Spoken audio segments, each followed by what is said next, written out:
So number 1 हम शुरू करते हैं शब्द अध्ययन, वर्ड स्टडी। बाइबल के एक वचन के एक शब्द को लेकर के भी आप अध्ययन कर सकते हैं। कैसे करेंगे? इसमें 2 तरीका है।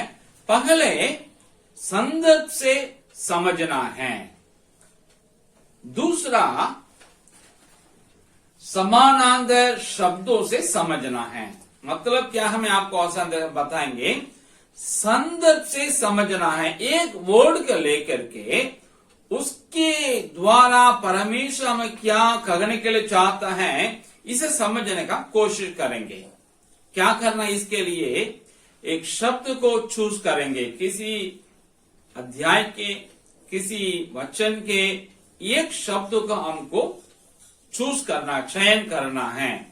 जब चयनित कर लिए, उसको समझने के लिए हम उसके संदर्भ को समझना आवश्यक है।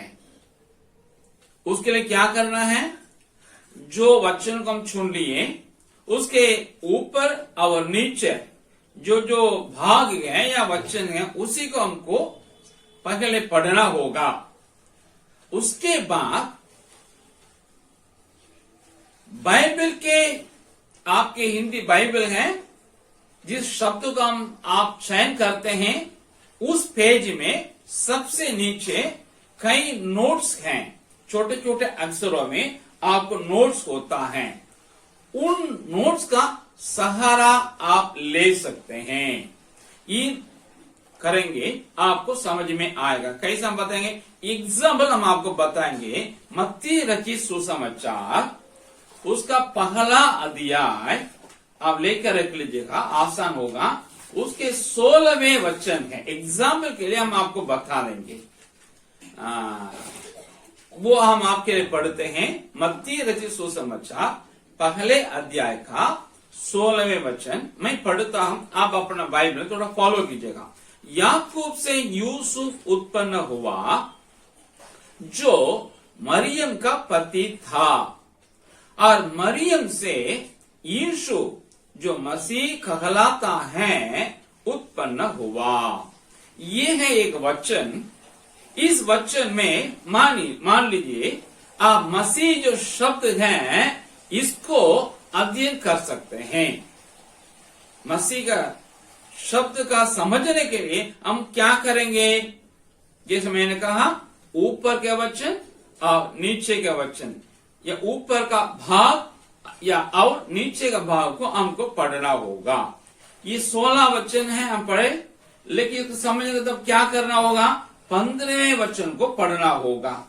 लेकिन आप दूसरे वचन से लेकर के 15वें वचन तक पढ़ेंगे, यही लिखा रहेगा, उनसे ये उत्पन्न हुआ, इनसे ये उत्पन्न हुआ। आपको यही बार बार रिपीट होते रहता है।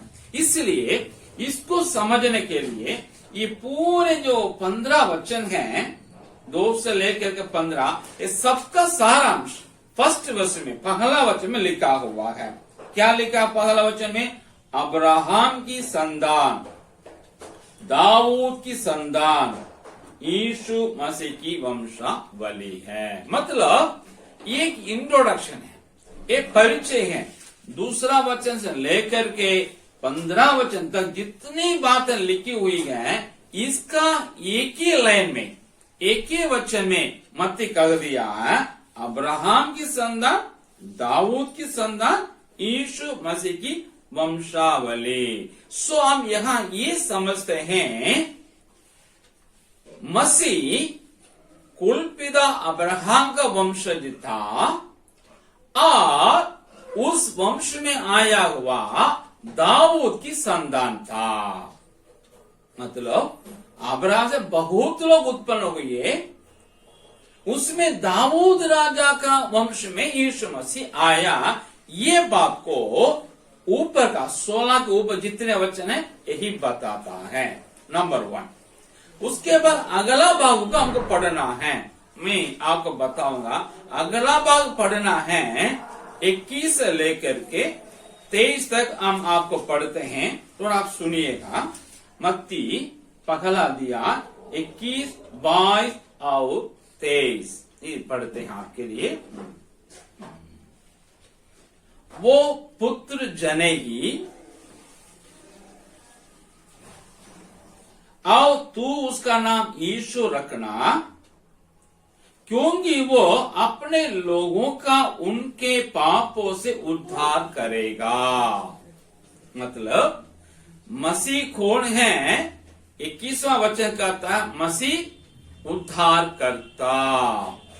और 22वें और 23वें हम आपके लिए पढ़ते हैं, ये सब इसलिए हुआ कि जो वचन प्रभु ने भविष्यवक्ता के द्वारा कहा था वो पूरा हो।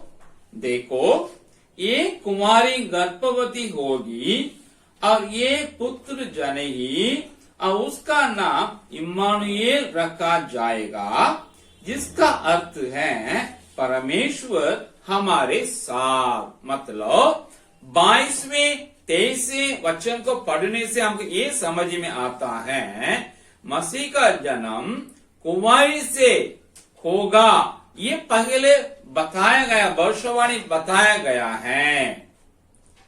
और मसीह दाऊद की संतान और राजा होने की भी भविष्यवाणी हुई। ये भी 22-23वां वचन में हम समझते हैं। ये कैसे अमल होगा?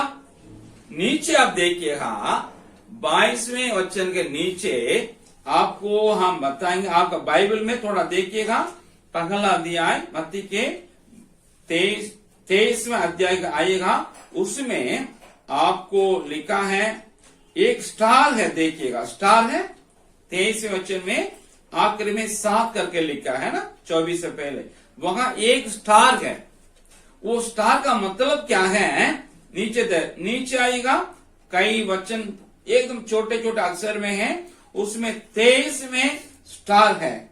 आपको सबसे नीचे लाइन में है, बायां तरफ में है, 23 है, बोल्ड मोटा अक्षर में है, उसमें लिखा है एक स्टार, उसमें लिखा है यशाया 7वें अध्याय 14वें वचन।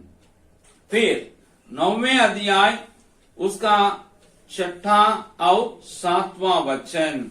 ये आपको बताता है यीशु मसीह का बारे में भविष्यवाणी हुई।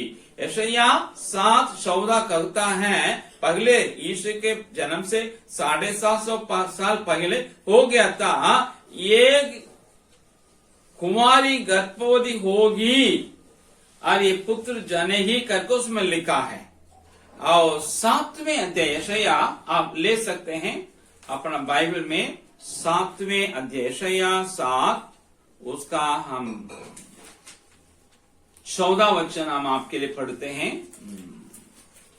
एग्जाम्पल मैं आपको बता रहा हूं, 7 का 14 मैं पढ़ता हूं। इस कारण प्रभु आप ही तुमको एक चिन्ह देगा, सुनो, एक कुमारी गर्भवती होगी और पुत्र जनेगी, उसका नाम इम्मानुएल रखेगी। ये लिखा है। और मत्ती क्या करता है? 22वें वचन में, पगला 22 में इसी को कहता है। उसका समझने के लिए आप नीचे नोट देखते हैं। और ना केवल उसमें एक और है, अगला 9वें वचन यशाया 9 का 6 और 7 में आपके लिए पढ़ता हूं, आप उसमें बाइबल में देखिएगा।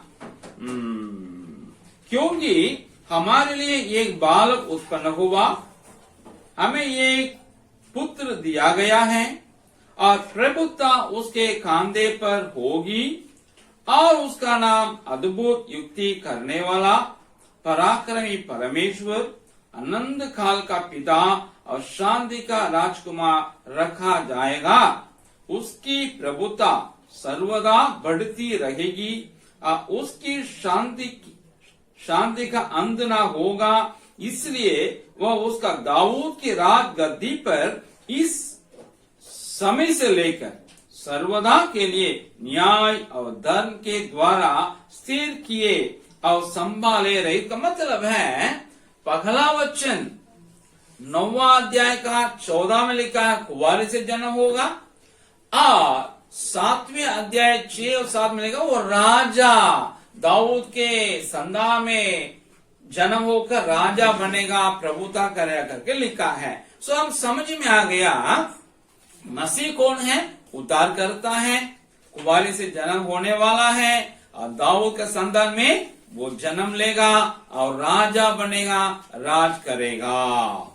और इसके बाद दूसरा अध्याय में देखिएगा, मत्ती दूसरे अध्याय में पहला और उसका दूसरा वचन में इस प्रकार लिखा है, हेरोदेस राजा के दिनों में जब यहूदिया के बैतलहम में यीशु का जन्म हुआ तो पूर्व से कई ज्योतिषी यरूशलेम में आकर पूछने लगे, यहूदियों का राजा जिसका जन्म हुआ है कहाँ है, क्योंकि हमने पूर्व में उसका तारा देखा है और उसको प्रणाम करने आए हैं। हमको ये समझ में आता है ये मसीह राजा न केवल बनेगा लेकिन दैवीय होगा, मतलब वो ईश्वर होगा, उसको दंडवत किया जाएगा, प्रणाम किया जाएगा, ये लिखा है।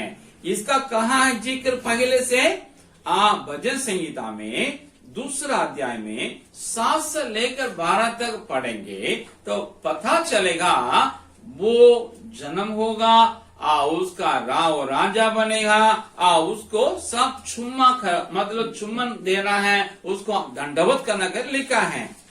मात्र ना केवल वहां है, उसी दूसरा अध्याय 11 में हम देखते हैं मत्ती में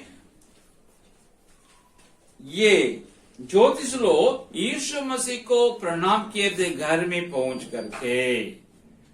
और 4, 5, 6 वचन इसी अध्याय में मत्ती दूसरा में लिखा है, उसका जन्म स्थान कहाँ होगा, उसे लिखा है बैतलहम में होगा। उसके लिए पंडित लोगों ने कहे, मीका नबी के पुस्तक में 5वें अध्याय में दूसरे वचन में लिखा है, हे बैतलहम तुम छोटा नहीं, तू जो यहूदा के प्रदेश में है किसी भी रीति से तू यहूदा के अधिकारियों में सबसे छोटा नहीं, क्योंकि तुझ में से एक अधिपति निकलेगा जो मेरी प्रजा इस्राएल के रखवाले करेगा। मतलब है मसीह का जन्म कहाँ होगा वो भी लिखा हुआ है। सो इन पैसेज एक 16वें वचन में लिखा हुआ मसीह जो शब्द को समझने के लिए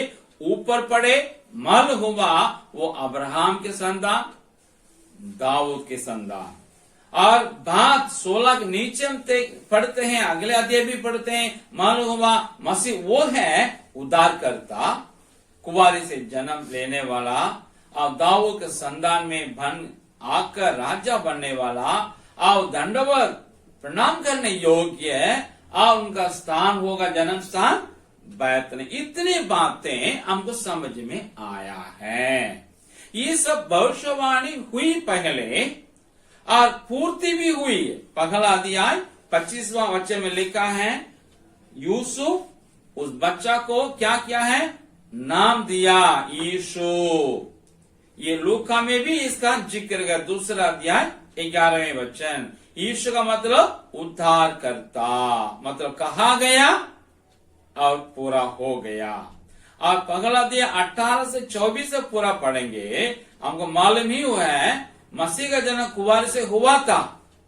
पहले बताया गया है, 22-23 में देखते हैं और 18 से 24 में देखते हैं वो हो गया है। और उसका दाऊद का वंश होना है करके 22-23 में लिखा है और 16 वचन में लिखा है ऐसा हो गया। दूसरे वचन से लेके पहला अध्याय दूसरे से लेके 16 तक हम देखते हैं वो हो गया। और अगला अध्याय दूसरा अध्याय 1 और 2 में लिखा है वो राजा के रूप में जन्म हुआ। 11वां वचन में लिखा है वो दंडवत किया गया।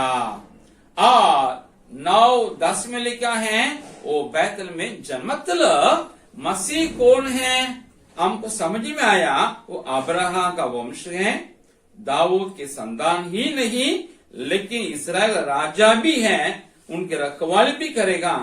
राज करने वाला है और वो उद्धारकर्ता भी है, अपने लोगों को उनके पापों से उद्धार करेगा। और इनकी भविष्यवाणियां, इतनी भविष्यवाणियां जो मसीह के प्रति हैं, वो यीशु में हुआ पूरी। इसलिए यीशु ही मसीह करके हमको 16वें वचन में समझ में आता है।